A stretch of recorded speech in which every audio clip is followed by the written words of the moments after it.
Hey guys, so Tomo this week wants to know what is the collateral for the vendor financing note when you buy a business? Hey there everyone, it's David Barnett from davidcbarnett.com, the blog site, YouTube channel, iTunes, and SoundCloud podcast, where I talk about buying, selling, financing, and managing medium and small businesses. I just got back from an amazing vacation, went and visited Croatia as well as Montenegro with my girlfriend Natalie. It was a sort of a business trip for her, and I got to tag along. And I just want to give a big shout out to everyone out there who's watching who are in the Balkans. I had no idea I had so many subscribers in that part of the world. And it was great to hear from you guys. So Sasha, Dragan, Masha, Mira, and of course Tomo, who sent in a question this week. Thanks so much for the hospitality. It was a beautiful part of the world. And I'm a big history buff, so seeing all that old stuff from the Romans, the Venetians, different periods of history over the last few thousand years was amazing. I would recommend visiting that region along the Adriatic to anyone out there. So this week's question is, when you have a vendor takeback, what exactly serves as collateral?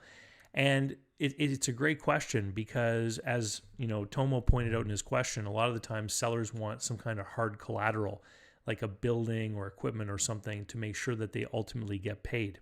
Well, if you think about a car loan or a mortgage on a house, the collateral is the thing that you're buying. And exactly the same thing goes for when you're buying a business. The collateral that secures the vendor takeback is the business itself. Because if you don't pay the vendor takeback note as a buyer, what ends up happening is the seller can foreclose and take the business back.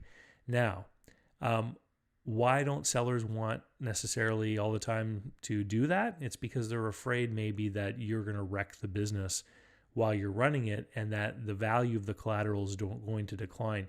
And you see, this is one of the awesome powers of the vendor financing note.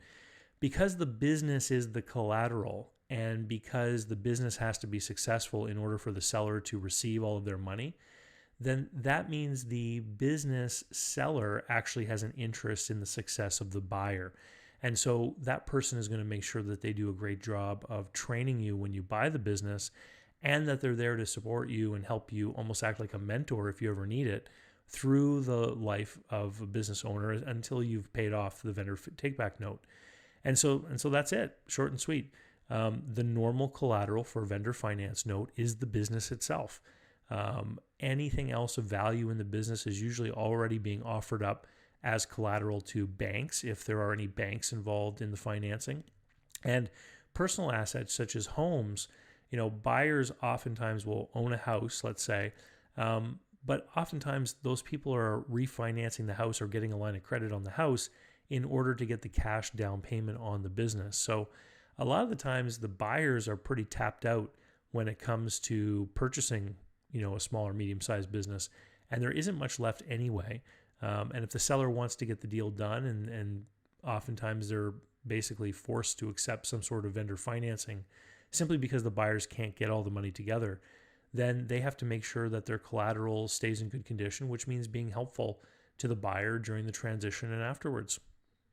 If you want to learn how to buy a business, then you should be heading over to businessbuyeradvantage.com, where you can sign up for my online course on how to buy a business. It's by far the most economical way to spend 9.5 hours with me learning the ins and outs of buying a successful small business. And if you own one and you're looking at selling, then you should head over to howtosellmyownbusiness.com, where I've got a couple of different books that you can purchase, as well as an online exit planning course, which will show you in just a few hours how buyers look at your business, what kind of realistic selling price exists for a business, and how these deals actually go down, regardless of what you've heard on the golf course.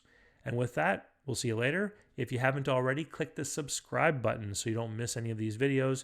Share it with someone who you think might find it useful, and get over to davidcbarnett.com, where you can sign up for my email list and make sure that you never miss any of my videos ever again. Thanks, and we'll see you later.